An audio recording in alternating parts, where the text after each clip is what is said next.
जय श्री कृष्ण। पुरुषोत्तम मास या अधिक मास कथा श्रवण कीजिए। पहला अध्याय। एक बार बहुत से ऋषि मुनिजन नैमिषारण्य तीर्थ में जाकर यज्ञ करने में अध्यत थे।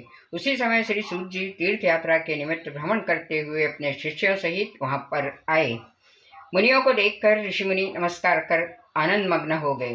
वल्कल वस्त्र पहने, प्रसन्न मुख, शांत, परमार्थ में निपुण, चंदन से शोभायमान, तुलसी की माला तथा जटाओं का मुकुट धारण किए हुए महाशरणम इस अद्भुत मंत्र को जपते हुए सूत जी को देखकर नैमिषारण्य के महर्षि लोग उठकर खड़े हो गए।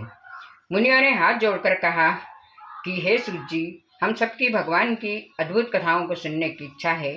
तब सूत जी ने प्रसन्नता से सब ऋषियों के आगे हाथ जोड़कर नमस्कार किया। ऋषि कहने लगे कि हे सूत जी, हमने आपके लिए सुंदर आसन बनाया है, आप इस पर बैठिए।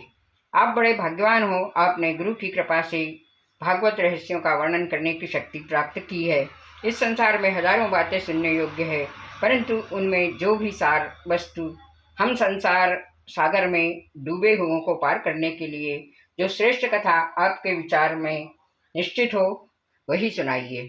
शौनकादिकों के पूछे जाने पर श्री सूत जी कहने लगे, हे विप्रों, मेरे वचनों को सुनो। मैं पहले पुष्कर तीर्थ गया और वहां से हजारों तीर्थों में होता हुआ हस्तिनापुर गया।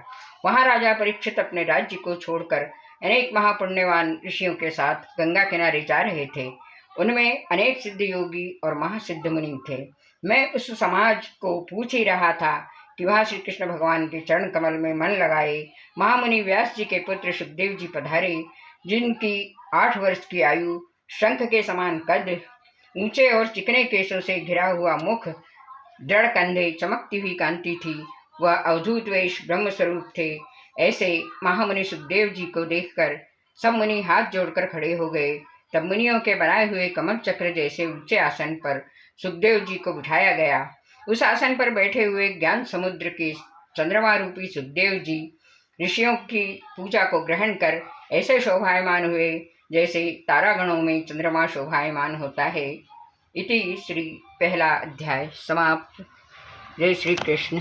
श्री कृष्ण गोविंद हरे मुरारे।